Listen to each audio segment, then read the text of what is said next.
మేము 4 ఎకరాలు ఇచ్చామండి రాజధానికి. ఇప్పుడు ఈ 2000లో మనకి పనులంటూ పూర్తి స్థాయిలో మొదలుపెట్టారు.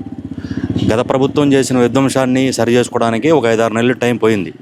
దాన్ని సరి చేసుకొని ఇప్పుడు ఫుల్ఫిల్గా మొదలుపెట్టారు. మళ్ళీ వర్షాకాలం స్టార్ట్ అయింది కాబట్టి ఈ ప్రభుత్వం వచ్చిన దగ్గర నుంచి అహర్నిశలు శ్రమించి పెట్టుబడిదారులను తీసుకొచ్చి వాళ్ళు ఎంతవరకు చేయగలరో శాయశక్తులా అన్ని విధాల పనులు అయితే ఫుల్ఫిల్గా మొదలుపెట్టారు.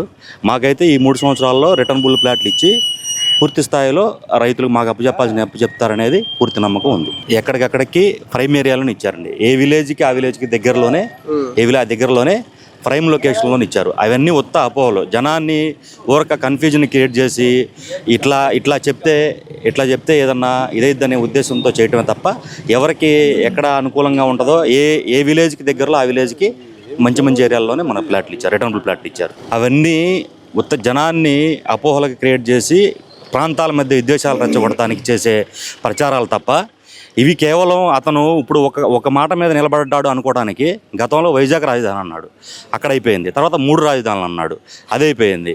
మళ్ళీ ఇప్పుడు మావిగన్ అంటున్నాడు. గతంలో చేసింది ఏదన్నా అతను ఫుల్ఫిల్గా అనుకున్న విధంగా చేయగలిగితే దాన్ని నమ్ముతారు.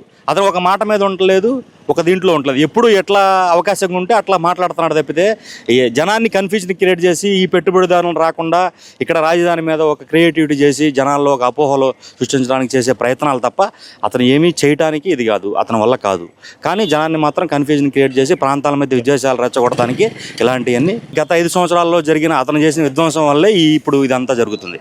అదే కంటిన్యూషన్గా ఆ పనులు జరిగినడితే ఇవాళ ఇక్కడ పూర్తిగా అనుకునే అయిపోవటం వల్ల 5 సంవత్సరాల్లో జరిగే విధ్వంసాన్ని దృష్టిలో పెట్టుకొని వాళ్ళు ఏంటంటే ఇవన్నీ జరిగితే మాకెట్లా రేపు మరి మేము కూడా ఇబ్బంది పడాలి కదా అనే ఉద్దేశంతోనే వాళ్ళు వెనకం చేస్తున్నారు. కొంతమంది అర్థం చేసుకోవడం ఇస్తున్నారు.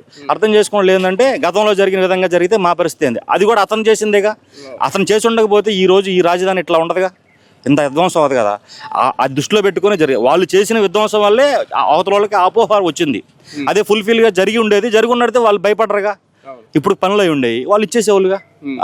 అది కూడా అతను చేసిన 5 సంవత్సరాల విధ్వంసం వల్లే కదా.